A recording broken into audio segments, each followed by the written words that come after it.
Welcome to the Deep Leadership Podcast. Today I'm joined by Shani Magowski. Shani is the founder of the Leadership Project. She is a highly sought after leadership consultant, executive coach, and best-selling author. She hosts the Leadershifter Show podcast, which I was honored to be on. And her vision is to see a world filled with better leaders and companies filled with better cultures. And I am excited to have her on the show to talk about the leader's role in unifying the business strategy and culture. So, Shani, welcome to the show. Thank you so much.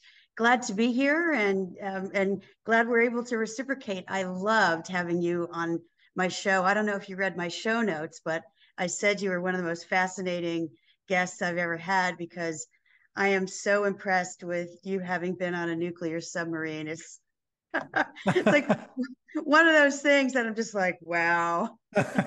Yeah, thank you. I really enjoyed being on your show, and you had some great questions. You're a great interviewer, and I really got a lot out of it. And yeah, I think it's kind of strange to meet somebody who's been, spent part of their life under the ocean. So it's a small community of people that do it, and usually there's something wrong with them. So, Well, I but think there's something right with you, and I'll say it 10,000 times. I really appreciate your service. Oh, thank you. It was fun. It was absolutely an honor. So, but let's talk about you. I mean, that's why you're on my show. So let's talk a little bit about your background and how you ended up getting into coaching, consulting, writing, speaking, and doing what you do. Yep. Okay. Well, I wish there was a really simple answer, and I'll try to give you the Reader's Digest version. After I graduated from college at the University of Miami, I moved to New York and worked on Wall Street, even though I had a degree in marketing and sociology. And I worked at Goldman Sachs, which was a great experience. And one of the things I appreciated most, especially about the firm back then, was just amazing culture, preeminent culture on not just on Wall Street, but among any big visible company. They really cared about their people. They invested in people. They were really, to my knowledge, the first big bank to invest in leadership development through something called Pine Street. And I had a very personal experience with the beneficence of their culture when I was, gosh, in my third year there. So I'm like 25, 26 years old. And my then fiance, who was a doctor, a resident at Mount Sinai Hospital on the Upper East Side of Manhattan, was out of blue diagnosed with stage 4 colon cancer. Wow. And yeah, exactly. No words, no words. He was 27, amazing guy. And he died 7 months later in our apartment, the whole nine. And have me on a show, with some beers and I can tell people the full story. um, anyway, while I was caring for him, I was his primary caregiver while he was sick. He lived with me, and that's what we wanted. My boss and my boss's boss and all my colleagues were very supportive. They were like, come to the office if you want to.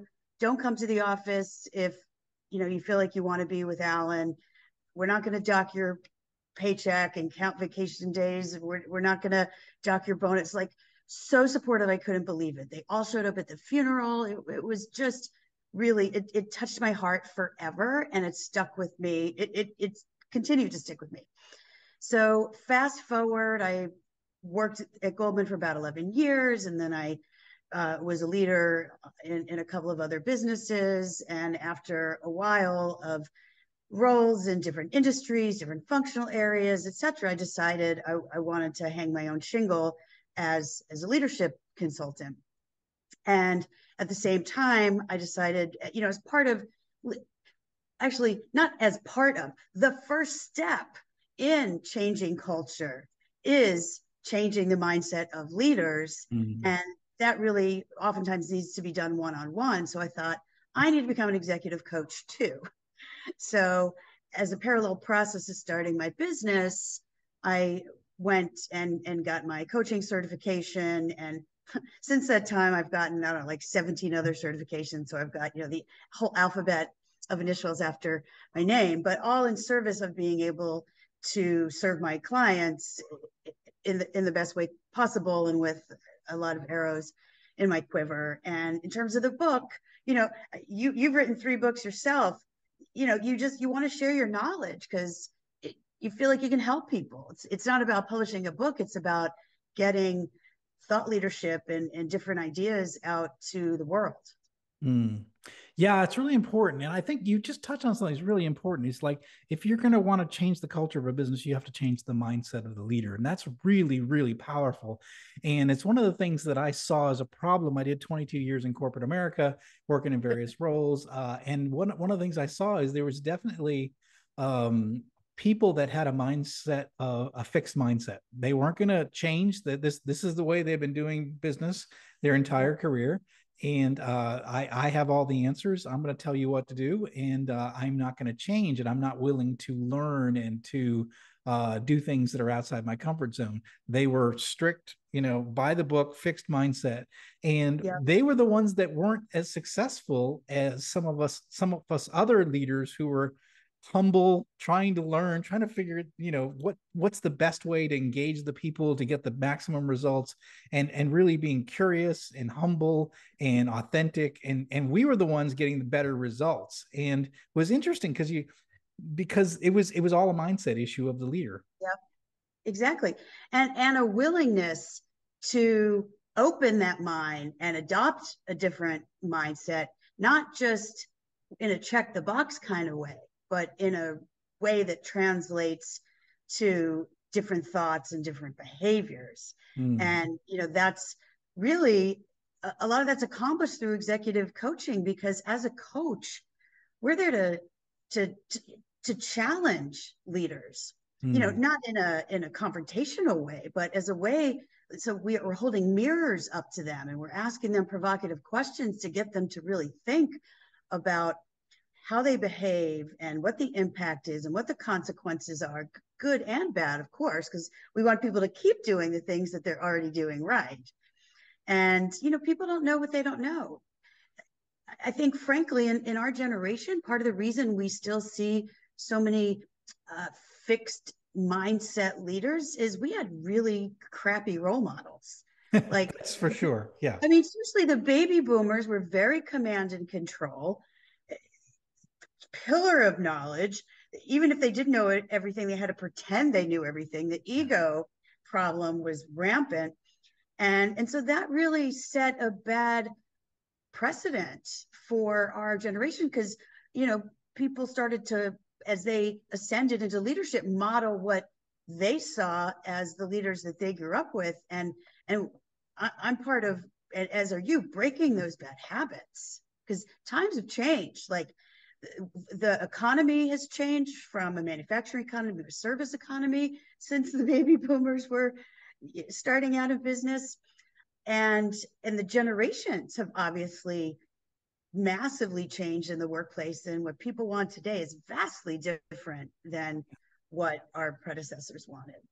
Yeah, absolutely. I often say that that many managers today have never worked for a good leader, and it shows. Yes, exactly. Yeah.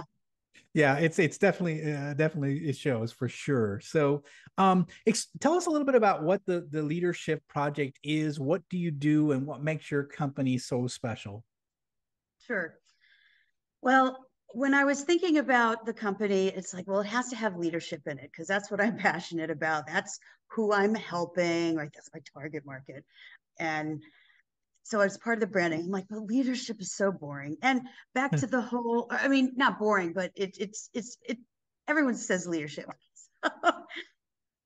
And one of my characteristics is I always like to stand out from the crowd, be unique. I tend to be pretty provocative, and that might not be some people's cup of tea, and that's totally fine with me.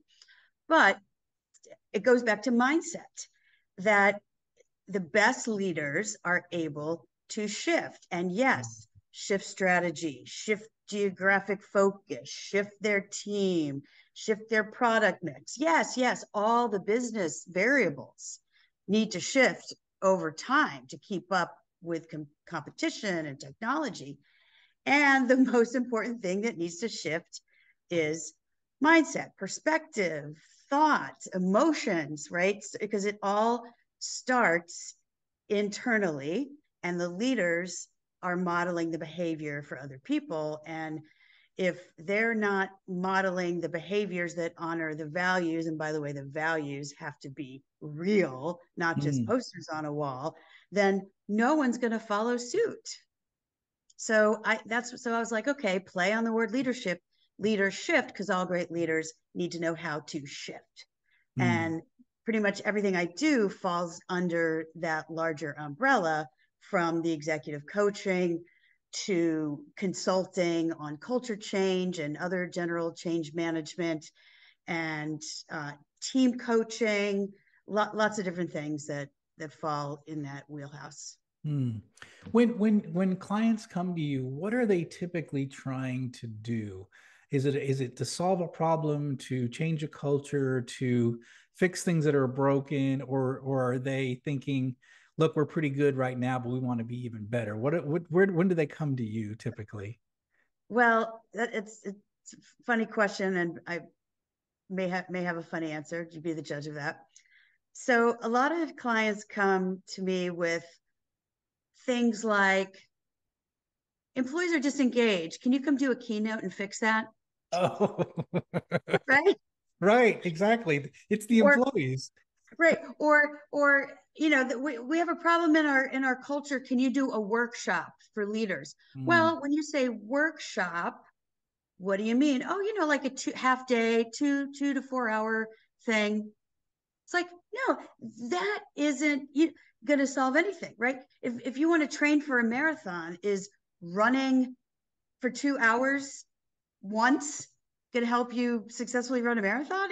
It blows my mind how little leaders and even people in leadership development, L&D, or learning and development, think it's simple. It's not simple. It's very complex. There's lots of layers of the onion to peel back, and behavior change takes sort of somebody's emotional mind to be blown so that they feel motivated to make some changes. And even if they feel motivated, it takes an ungodly amount of repetition before those behavior changes become habitual.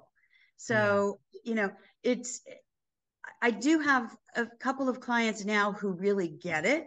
Yeah. And one client, for example, who started with a 1-year engagement at the most senior leadership level, realizing that that is the tip of the iceberg. It's going to be a multiple year process. We're starting at the top. We're going to start cascading it down to next levels of people leadership. And they get that you can't move a battleship, or a submarine, by going.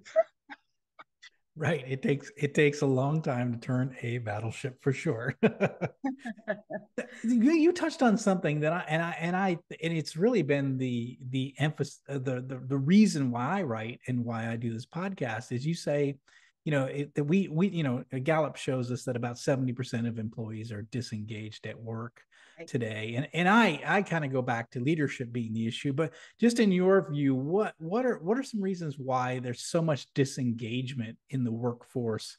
Even as we went through all this COVID stuff, we work remote, we were trying to do all sorts of things, but still the level of disengagement is kind of remained the same. It didn't really change over COVID. It's typically been about 70% year over year. And I don't know, just your thoughts on why it exists and what the leader's role is in that. Right. Well, leaders set the tone. And, I always say to leaders, if you don't have the team that you want, or a team that you feel comfortable delegating to, team that you can fully trust, that's your fault. Okay. And so similarly, if you have a disengaged workforce, that's also your fault. Yes. And, not that they can go spend time with every single person in the organization, but the things that they do and say, and frankly, the things they don't do and don't say, make a huge impact. People aren't stupid. They pick up on this shit. They see when there's no integrity, or alignment between words and actions. They see that they're deprioritized. to, for corporate jets instead of career development training. Like, I mean, they see all this stuff. And so it's no wonder that people are disillusioned and they don't feel that they're given the tools to succeed, both technologically and training, right? I mean, if in this day and age, if companies aren't on a treadmill of upskilling, forget about it. Because, things change so rapidly. And so if people don't feel that the shut up for success, that's really frustrating. If we've got micromanagers who won't let people learn and fail forward and continue to develop themselves, people want that autonomy to do things themselves, to develop a sense of pride. And we need to let employees fail. I mean, we don't want nuclear subs to fail, right? There's a different category of failure, but a lot of things in corporate America are not going to be the end of the world. Like the ice caps aren't going to finish melting because, someone screwed up an order. Yeah. No, Right? actually, you touch on something that's really important, and I write about it in my books. One of the things the Navy did for us is they gave us opportunities for controlled failure. So we stood these junior officer of the watch watches, and so we had a senior watchstander over us, right? And they would throw every casualty drill at us imaginable. They gave us things that we'd never seen before, and we inevitably screwed up. And we would stop the drill and we would do a debrief. And the point is that when you fail, it's an emotional response, and you don't want to fail again. So you're more open and willing to learn and figure out, okay, what did I do wrong? What could I do differently? And so being in a situation where you're allowed to fail in a controlled manner is a great and powerful way to learn. That's how I became a great submarine officer, is having those opportunities to fail. And I always did that in my businesses where I had, up and coming potential leaders. I give them projects and I put them like sort of under my wing and let them run the project a little bit, but give them the opportunity to screw up so they get those chances to make mistakes and have that, deep emotional learning. And what I notice is that we don't like to do that in corporate. We don't like failure. We don't want to spend the time allowing people to learn on their own. We want everything to be safe. We give the tough assignments to our most senior employees, and we take our most junior employees and we give them grunt work until you have 10 years of experience. Then we'll maybe give you a project of which you probably have the skills to do it right now. And that was frustrating to me. Furthermore, managers tend to delegate to the people whom they trust the most at the expense of the people who haven't had a chance to prove themselves, which further widens the gap between those they trust and those they don't, because the other people aren't even given the opportunity to learn and prove themselves and all this. I mean, there are myriad problems that cause the disengagement. Another thing we see is employees that don't feel the least bit of connection to the mission, the vision, the values of the company. Yeah. Right. They need a job, but they don't even like what the company does or what it represents. Well, that's not engaging. You're right. Exactly.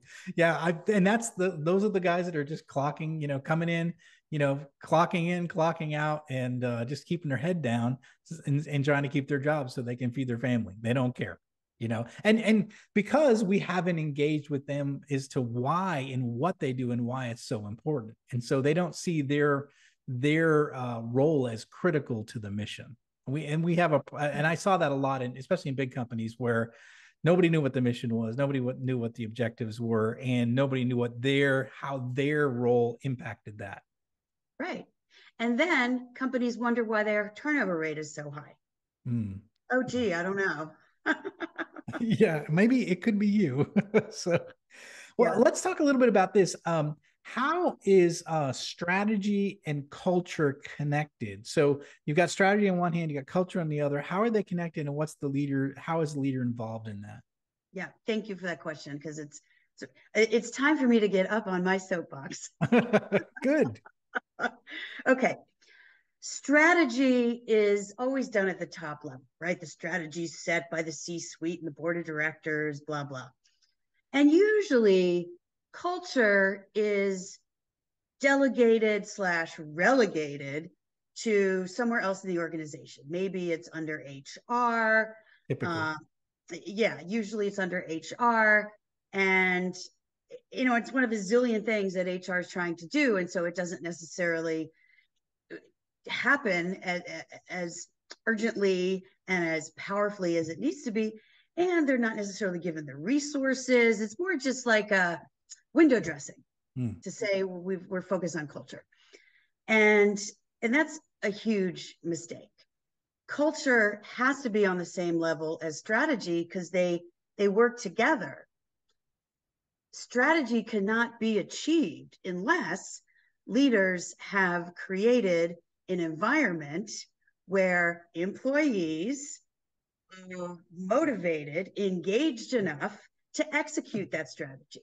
So companies are always going to fail. I mean, there's enough challenges out there, even if companies did have an engaged workforce, right? I mean, that's why the military uses DARPA, right? And the business community has adopted VUCA as a way to describe all the crazy stuff going on in the business climate right now, volatile, uncertain, complex, and ambiguous. Like that's all happening no matter whether your company's, amazing at culture or not amazing at culture. So layer onto that having a disengaged workforce, well, they're never going to execute on their strategy. So for me, when you're setting strategy, simultaneously, you need to be thinking about, okay, what is the culture that needs to be maintained in order for these things to happen? And not just what are the words of the culture, what are the cultural behaviors that are observable so that we know whether the culture is really real or not. I love that you're saying this because I mean, I've gotten a chance to do this on a micro level with a small business, starting my own manufacturing business 7 years ago.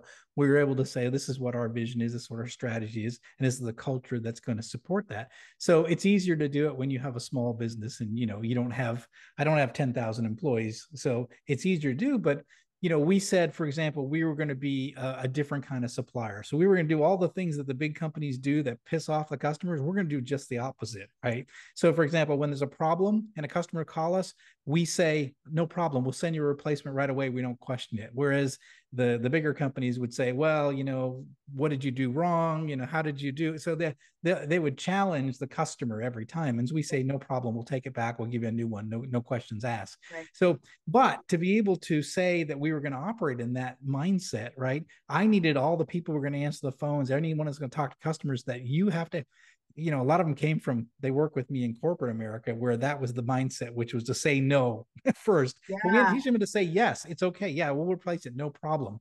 And so it took us to build a culture of we are going to support our customers no matter what. And because that's consistent with what we want to be as a supplier in our industry. So the two were connected. And it was important that I taught them, this is what your role is in that strategy. Yes, I love that. That's a brilliant example. So you have a culture of customer comes first. But one of the behaviors that you expect from your people is to not question if the customer has a problem and to just send them a new one. Right.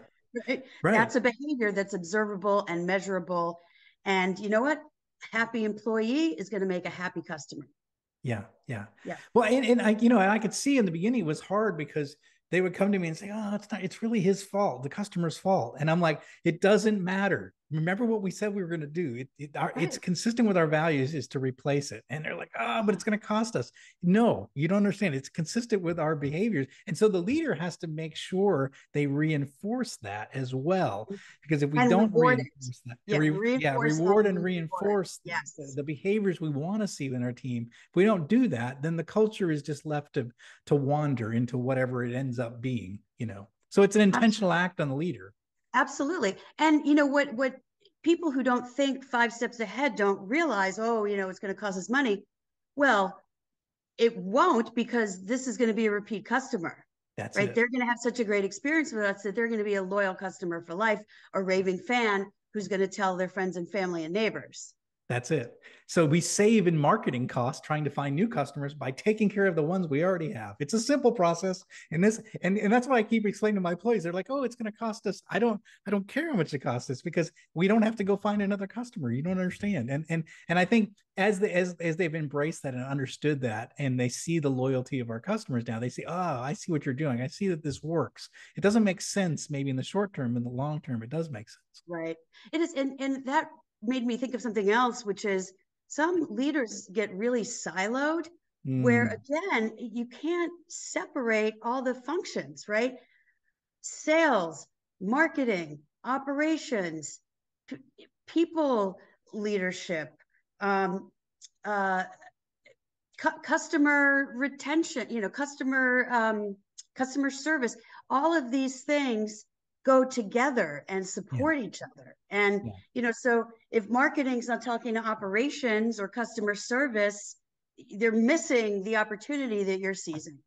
Yeah, absolutely. And you talked about in the beginning, and I think that's really important, is we can't outsource leadership to HR. So we can't say that, oh, I'm going to let HR deal with the culture. Oh, I'm going to let HR deal with the hiring, firing, development of people. This is your job as the leader. And if you're outsourcing that to HR and then you're wondering why people are leaving, then you just haven't taken ownership of that. That's something, it's funny because I tell people that leadership is about, it's about influencing people towards a goal. There's three things: influence, people, and a goal. That's it. Those are those three things. And so we make leadership more complicated, but then many leaders find themselves just doing emails and sitting in meetings, and they forget about the mission, they forget about the motivation and they forget about the people. And those are the three things that you got to be doing and thinking about. And those tie into the strategy and the culture. What is it you want to do as an organization? How do you want to motivate your team to get there? And how do you treat your people with respect so that they know that their voice is heard and they can do that? So these three things work in alignment, and yet we see many leaders, or I'll say managers, in conference rooms with the door shut, sitting on conference calls all day long and never engaging with their team. And then we wonder, why is there 70% disengagement in our country? Yeah, exactly. So I just want to add on to that, which is it's amazing at what senior levels you still see that disease of being a slave to email as opposed to actually doing something meaningful. And I am really blunt with my executive coaching clients, and not in a nasty way, in a like, I'm sorry if nobody else has been this honest with you, but I care enough about your success to tell you the truth and hold a mirror up to your face so that you can really think about what you're doing. And I'll say, whoever got promoted because they were really speedy at answering emails. Right. Except maybe someone in customer service, right? But that, right? And they're like, well, yeah. I'm like, no, why have you gotten promoted over the years? Well, because I handled a stretch assignment really well, or I came up with this new innovative product, or I cut, 25% of the cost out of manufacture, right?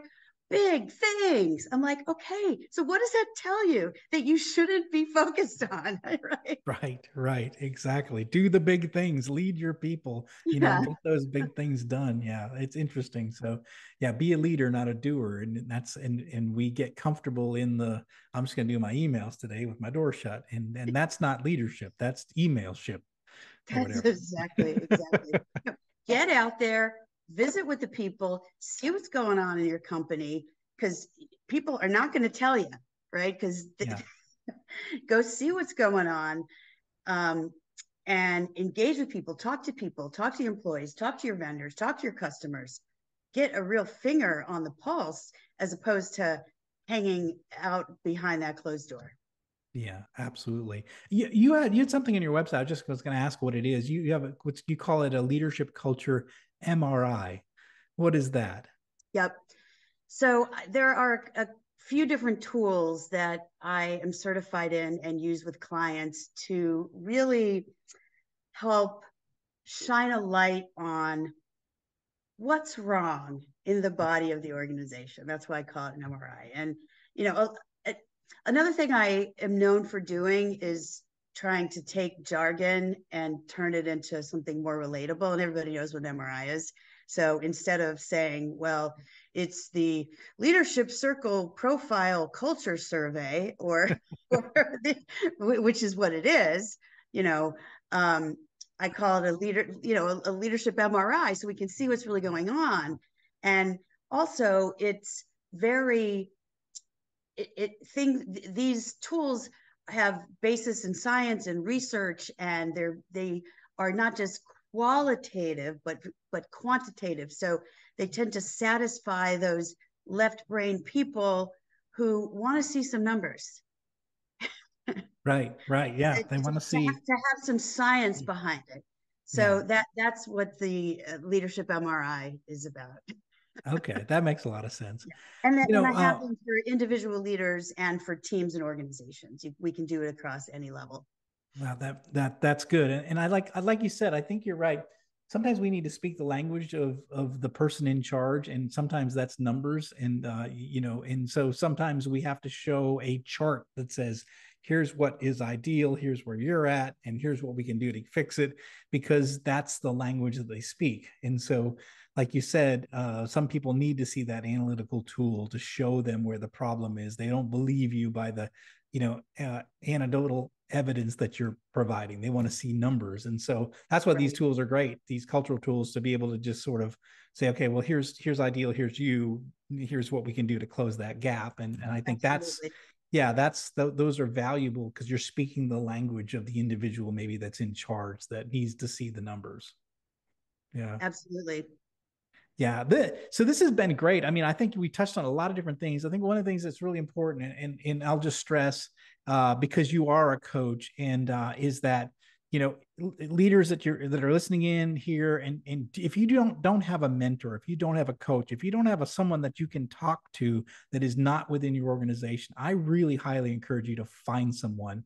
Shani's a great example of someone that can come in and help and be that mirror, as you mentioned, to show you things that maybe you don't see yourself. And so if you don't have a third party, someone outside your organization you can talk to on a regular basis, I highly encourage you to find somebody. And I highly encourage you to check out Shani's work and the work that she's doing, because she could really help you as well.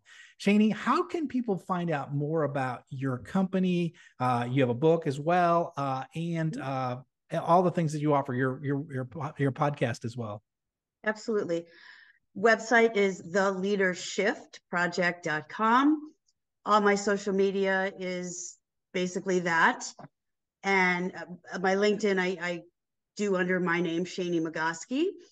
And my email, if anyone wants to reach out directly, is shani@theleadershiftproject.com. My podcast, The Leadershifter Show, is on Spotify, Apple Podcast, all the places. And the book, The Better Boss Blueprint, is for sale on Amazon. Yes. And I will say, because I must have said the word mindset 15 times today, and I'll, if you'll allow me to end on that note again, for me, mindset is so important, frankly, not just professionally, but personally, that I am almost ready to launch an app called Mindset Medicine. And so it's going to have a bunch of different mindsets from A to Z, starting with like anger and anxiety, going down to, I don't think there's a Z, but all the way through the alphabet. So here's a stuck mindset, and here's a growth or unstuck mindset that to aim for. The prescription is a few really powerful questions to get people to think. And then there are what I call hell yeah habits, which, because to me, like, I want people to say, hell yeah, I want to do these, that are germane to helping you shift that mindset. And that will be launching within the next couple of months. Oh, that is so awesome. I think it's so necessary. I see. And I think I think a lot of it, just my observation, looking at managers over the years in corporate and I just see it's a lot of it's fear-based. I don't want to lose my job. I don't want to look foolish. I don't want to, what if I don't have an answer to that question? I don't want to fail. I don't, and it's all Yeah. fear-based. And a lot of why managers fail is fear-based. And it's the idea of, okay, it's all right to be an amateur. It's okay to fail and fall on your face when you try something new, but you're going to learn. You're going to learn something. You're going to learn a new skill set. I mean, I don't know if we talked about it when I was on your show, but I'm in my PhD program. I'm 55 years old taking a PhD. Guess what? I'm struggling. It's hard. I haven't been to school in 20 years, right? And so it's a struggle. But guess what? I'm learning. I'm growing. I'm becoming a better boss because of it, and I'm exposing myself to things I've never seen before. And so I'm willing to grow even at where I'm at in my life. In my career, I could say I'm a 30-year leader. What do I need to learn? Guess what? I open a book and I'm like, I get into this college program and I'm like, holy cow, there's a whole world of research out here on leadership I never even knew existed. So Sure. and so you can't say that you're 30 after 30 years I'm an expert. I could say that, but the truth is there's more to learn. Of course, it's the more mature we get and the more we let go of our egos, the more we realize how little we actually know. Right. And another key to success is to be a lifelong learner. Yes. And I think anyone who is smart knows to keep doing that, and it doesn't have to be a PhD. I have a book. This is one of my things I'm doing this year, the Daily Stoic. These filters make it hard to yes, yeah. see the, well, it's not showing there. I see a little bit here and there. Anyway, so it's 365 days of meditation on wisdom, perseverance, and the art of living. So like with my coffee for the past 4 days, I am reading the half a page or a page blurb and I already started highlighting stuff. So learning can look like anything. It's exposing yourself to things that you're not doing today, and allowing like you said, lowering your ego and just allowing yourself to learn and embrace something completely different that you haven't been exposed to before. We do it as children, but we sort of, the older we get, we kind of close that down, right? And we can't do that, especially as quick as the world is moving. We've got to stay open to that. We have to keep an open mindset and be willing to learn things that we don't know. For sure. Amen. Amen. Well, we're going to put links in the show notes for all your resources. Shani, it has been a pleasure talking with you again, this time on my show. I really appreciate you coming on here and talking about these really important things that leaders need to be thinking about. So thanks for being on the show. My pleasure. It was a lot of fun. Absolutely. And Happy New Year. Happy New Year. Absolutely. Well, that's it for today. Thank you for listening to Deep Leadership. If you like this podcast, please subscribe and share so we can continue to build a world with better bosses. Until next time, this is John Rennie saying take care and lead well.